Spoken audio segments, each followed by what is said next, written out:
Everest and the Himalayas. It may not seem like this mountain range could shape a megacity almost 600 kilometers away, but it does. This place, the capital of the most densely populated major country in the world, is also the fastest growing city on the planet. This is an examination of Dhaka, Bangladesh. The constant supply of melting snow and water that flows down the Himalayas to the south creates the largest delta in the world. Much of it runs through Bangladesh, an agricultural paradise with some of the richest soil on the planet. But all that water is also a curse. With more than 700 rivers flowing into the Bay of Bengal, many of the country's residents become displaced when monsoon season arrives in mid-June every year. Annual rainfall in Bangladesh is over 78 inches, and 2/3 of the country's 64 districts experience regular flooding. Combine that with the highest population density of any major country, and you understand why Dhaka is adding more than 400,000 residents a year. If even a little of Bangladesh's precious land is overtaken by water, many of its people instantly become homeless. To top that off, when fields and villages flood, these already struggling microeconomies become even less sustainable. So people pour into the capital because that's where the jobs are. More than 2 million people now work in Dhaka's many garment factories. That industry is the engine of the Bangladeshi economy, producing 80% of its exports. But it can be a hard industry to break into if you're a farmer coming from the countryside. So many unskilled people find work in the off-the-books economy. There's a reason why this is known as the rickshaw capital of the world. Cash gigs like vegetable salesman, barber, shopkeeper, boatman, and cycling cabbie make up nearly 4 out of 5 jobs here.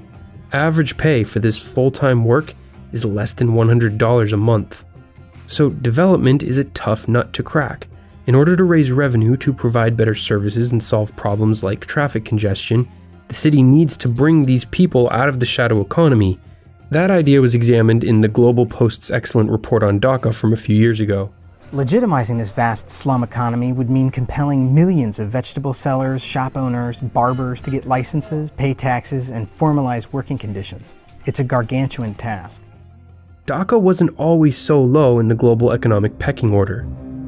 In its heyday as the commercial capital of the Mughal Empire in the 17th century, it was one of the wealthiest and most prosperous cities on the planet.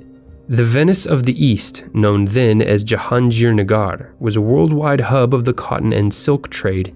Its palatial caravansary, the Barakatra, sheltered merchants traveling along the Grand Trunk Road, one of the oldest and longest thoroughfares in Asia. Then Dhaka fell into 2 centuries of turmoil that saw its status decline. First, the British took control in 1765. When they were forced out in the middle of the 20th century, the city became the capital of eastern Pakistan. Bangladesh finally won its independence in 1971, but only after suffering heavy damage during many battles. One of the legacies of 2.5 centuries of power struggle in this region is its confusing and hard-to-define borders. The India-Bangladesh boundary is one of the strangest in the world. One look and it's obvious, Dhaka is taking in people from the entire region, Bangladeshi or not. This great migration is overwhelming the city's infrastructure and services, which simply can't keep up. Still, there are some obvious things the country should be doing to help Dhaka better manage its growth. One deceptively simple suggestion: put control over vital services in the hands of a single municipal government, accountable to the people it serves. As in many unplanned cities of its size, Dhaka's police, utilities, and roadways are controlled by a dozen or more national authorities, mostly run by political appointees. Unfortunately, Bangladesh's political system is not functioning properly, especially at the national level.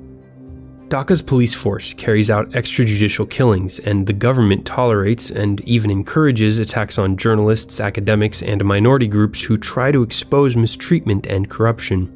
And the city has experienced an uptick in terrorism, and there's evidence some of its militant networks may be turning to the extremely violent tactics of the Islamic State or Boko Haram in Africa.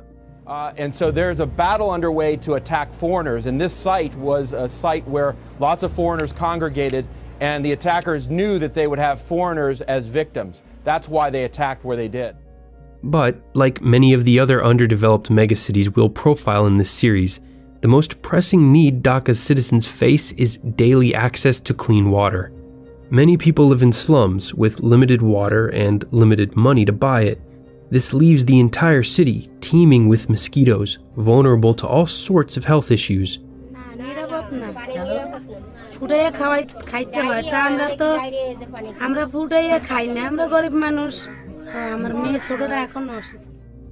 In the end, it's easy to focus on the problems of this place, but many of Dhaka's people are filled with hope.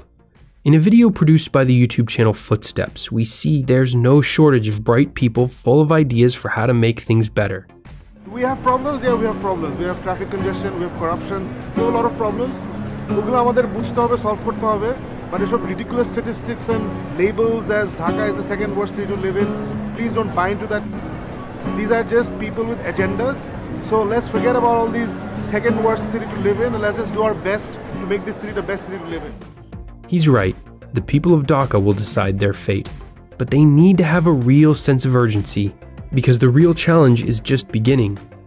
Climate change threatens to make their situation much worse. By 2040, it will be 2 degrees Celsius warmer, the glaciers and snowpack in the Himalayas will melt faster, and rivers flowing from the mountains in the north will meet wider deltas in the south as more intense and more frequent cyclones drop more rain on this already flood-prone land. Much of Bangladesh lies within 10 meters of sea level. That means when the sea rises an expected 2 feet in the coming years, the already overcrowded country will have 3% less land. It won't be easy to implement the changes Dhaka needs to see, but there are solutions to most of these challenges. Thanks for watching. I'd love to know what you think Dhaka and Bangladesh as a whole should prioritize in its quest to manage one of the most challenging situations any civilization has ever faced. If you like this video, subscribe and check back as we'll be profiling a different megacity every week. Next, we head to New York. Until next time, for TDC, I'm Bryce Plank.